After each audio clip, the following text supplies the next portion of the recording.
Selamat datang kembali di video presentasi momen inersia. Nah, di video ini kita akan mengerjakan beberapa contoh soal agar kalian lebih mengerti konsep dari momen inersia. Nah, mari saya terangkan soalnya dahulu dan saya harapkan kalian untuk mengerjakan soal tersebut ya.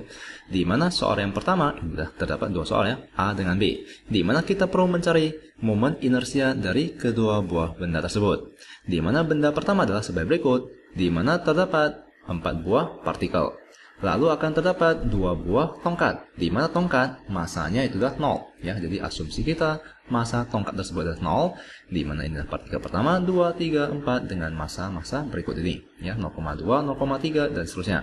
Di mana ini adalah jarak dari 2 ya, partikel kedua itu dengan titik rotasinya ya. Jadi keempat partikel tersebut akan dirotasikan di titik di sini ya. Jadi akan diputar seperti berikut. Nah, di mana jarak dari partikel ke titik pusatnya itu sama, yaitu 0,5 meter. Jadi marilah kita cari momen inersia untuk yang A. Nah, untuk soal yang B itu kita memiliki benda yang sama, tetapi cara rotasinya itu adalah sebagai berikut. Jadi kedua benda ini atau kedua partikel ini akan dirotasikan sebagai berikut ya, dengan arah rotasi sebagai berikut. Di mana ini adalah poros rotasinya. Nah, maka mari kita cari momen inersia yang pertama dan kedua. Dan mari kita pahami yang manakah yang lebih mudah diputar ya, yang akan memerlukan torsi yang lebih sedikit untuk memutar atau untuk mendapatkan percepatan yang sama ya. Nah, maka mari kita ke yang A dahulu. Di mana kita telah ketahui bahwa momen inersia dari sebuah partikel itulah massa dikalikan dengan jaraknya terhadap poros putar tersebut, lalu dikuadratkan. Ini adalah momen inersia dari sebuah partikel. Nah, maka momen inersia dari sebuah benda itulah inersia sama dengan penjumlahan dari massa partikel dikalikan dengan jaraknya terhadap poros putarnya, dikuadratkan. Nah, maka mari kita cari yang A. Di mana A itu adalah momen inersia itu sama dengan sigma MI dikalikan RI dikuadratkan. Maka mari kita ke yang partikel pertama dahulu, di mana masanya adalah 0,2 kg. Ya, mari kita tuliskan kilogramnya. Lalu kita kalikan dengan RI, yaitu jaraknya terhadap poros putarnya, itu adalah 0,5. Lalu kita kuadratkan. Lalu kita tambahkan dengan, ya karena inilah penjumlahan, yaitu massa benda kedua yaitu 0,3, lalu kita kalikan dengan 0,5 dikuadratkan, lalu kita tambahkan lagi dengan benda ketiganya atau partikel ketiganya dengan massa 0,2, lalu kita kalikan dengan RI kuadrat, di mana RI itu sama yaitu 0,5 dikuadratkan, lalu kita tambahkan dengan partikel yang keempat yaitu 0,3 dikalikan dengan berapa? 0,5 dikuadratkan. Nah, maka ini akan sama dengan berapa? 0,2 ditambahkan dengan 0,3 ditambahkan dengan 0,2 ditambahkan dengan 0,3 itu adalah 1 ya. 0,5 tambah 0,5 itu adalah 1, lalu kita kalikan dengan 0,5 dikuadratkan, di mana 0,5 dikuadratkan itu adalah 0,25, di mana satuannya itu adalah untuk massa itu adalah kilogram, untuk panjangnya itu adalah meter, lalu dikuadratkan. Nah, ini adalah momen inersia untuk cara rotasi yang pertama ya, jika poros putarnya itu adalah di titik di sini. Nah, sekarang yang kedua, di mana poros putarnya adalah garis ini ya. Jadi kita akan putar sebagai berikut. Nah, maka mari kita cari momen inersianya. Di mana momen inersianya itu sama dengan penjumlahan momen inersia dari setiap partikelnya.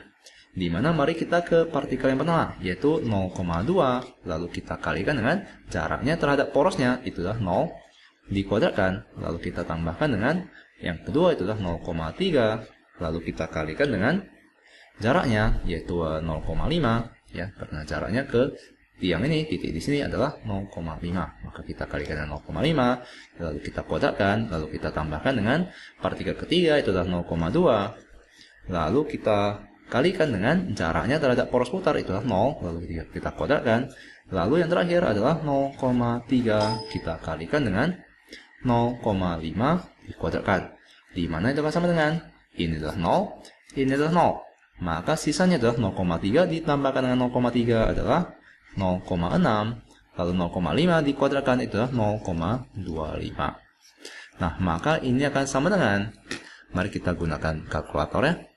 Di mana 0,6 kita kalikan dengan 0,25 itu akan sama dengan 0,15 kg meter pangkat 2. Nah, inilah momen inersia untuk cara rotasi yang kedua. Nah, sekarang mari kita analisis. Yang manakah yang memerlukan torsi yang lebih sedikit untuk mendapatkan percepatan sudut yang sama? Tentu saja itu adalah yang kedua ya.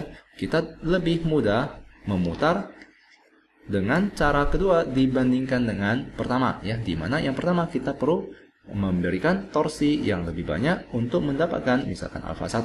Di mana untuk mendapatkan alfa 1 atau percepatan sudut yang sama, kita memerlukan torsi yang lebih sedikit.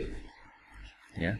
Nah, semoga kalian mengerti konsep dari momen inersia ya, karena torsi itu sama dengan momen inersia dikalikan dengan percepatan.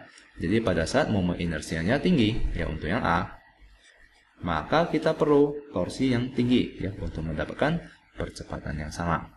Ya, semoga kalian mengerti konsep dari momen inersia. Nah, lalu di sini mari kita ke tabel berikut. Nah, di mana tentu saja kita akan mempelajari benda tegar ya, di mana inilah benda tegar. Yang pertama adalah sebuah silinder yang berongga. Nah, cara untuk mendapatkan momen inersianya itu adalah sebagai berikut. Di mana mari kita langsung pakai gambar ini, di mana di sini poros putarnya adalah di tengah ini ya, ini adalah poros putarnya.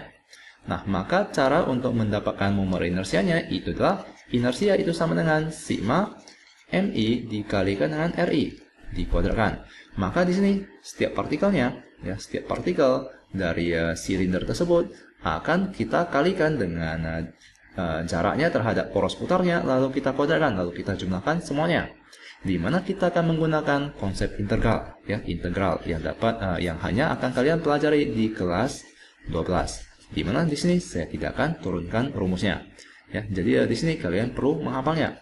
Di mana jika kalian jumlahkan semuanya, kalian akan mendapatkan bahwa momen inersia untuk benda tegar dengan bentuk seperti berikut, yaitu silinder berongga, itu adalah I sama dengan mr kuadrat. Ya, lalu untuk silinder yang tidak berongga, momen inersianya itu adalah I sama dengan setengah mr kuadrat. Untuk sebuah batang, di mana pusat rotasinya adalah di tengah, maka momen inersianya itu adalah I sama dengan 1/12 ml kuadrat. Ya, di mana L itu adalah panjang dari tongkat tersebut. Ya, di mana R ini adalah jari-jarinya ya. Jadi kalian perlu memperhatikan notasinya. Ya, lalu untuk di sini misalkan poros putarnya adalah di ujung ini, maka itu adalah 1/3 ml kuadrat. Ya, untuk bola berongga itu adalah 2/3 mr kuadrat, di mana R itu adalah jari-jarinya. Untuk yang penuh itu adalah 2/5 mr kuadrat.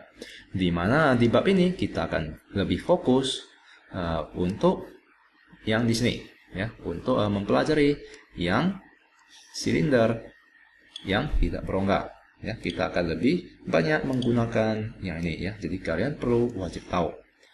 Ya, kalian perlu wajib untuk menghafal bahwa momen inersia dari silinder yang tidak berongga itu sama dengan setengah mr kuadrat. Ya. Sisanya itu adalah tergantung dengan guru kalian. Apakah guru kalian meminta kalian untuk menghafalnya? Jika guru kalian meminta kalian untuk menghafal yang lain, maka tentu saja kalian perlu hafalkannya. Nah, di video ini atau di video-video selanjutnya kita akan lebih fokus ke yang momen inersia silinder tidak berongga. Ya.